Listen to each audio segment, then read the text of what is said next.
కందా బచ్చలి కర్రీ ఎంతో టేస్టీగా ఉంటుంది.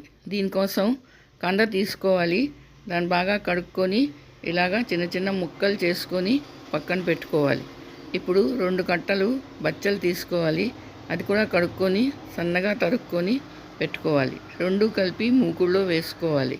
ఇప్పుడు చూసారా, అందులో కొంచెం నీళ్ళు వేయాలి. ఇప్పుడు కొంచెం 1/2 చెంచా ఉప్పు, తర్వాత 1/2 చెంచా పసుపు, తర్వాత కొంచెం చింతపండు వేసుకొని 3 ఉడకపెట్టాలి. అవన్నీ బాగా ఉడికిపోవాలి. దగ్గరగా బాగా కలుపుకొని దాని మీద మూత పెట్టుకొని ఒక 10 నిమిషాల పాటు ఉడకపెట్టాలి. అంటే కంద నొక్కి చూస్తే మెత్తగా ఉడికిపోవాలి.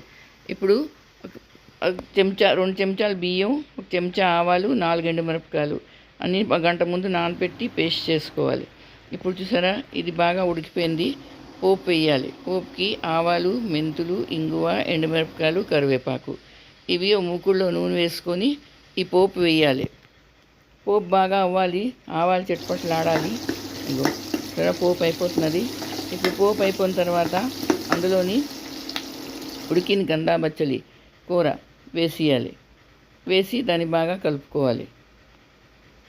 మీద కింద అంతా ఉప్పు అది కాగా తగిలినట్టు కాగా కలుపుకోవాలి. నీళ్ళు అవసరం లేదు. అవసరం అయితే కొంచెం వేసుకోవచ్చు. ఇప్పుడు రుబ్బుకొని ఆవ ముద్ద దాంట్లో వేయాలి. వేసి దాన్ని మళ్ళీ కలుపుకోవాలి. 4 పక్కలా కలుపుకొని బాగా చూడండి, ఎంతో బాగుంటుంది. అలా కలుపుకున్న తర్వాత అందులోని దింపి ముందు ఒక 1/2 స్పూను పంచదార వేయాలి. చాలా బాగుంటుందండి. పంచదార వేస్తే దాని టేస్ట్ చాలా బాగుంటుంది. అది వేసుకొని కలుపుకోవాలి. అంతేనండి, కందా బచ్చలి కూర రెడీ. చూసారా, ఎంతో బాగుంటుంది. ఇది రైస్లోకి ఎంతో బాగుంటుందండి. చాలా టేస్టీగా ఉంటుంది. మరి మీరు తప్పకుండా చేసుకోండి.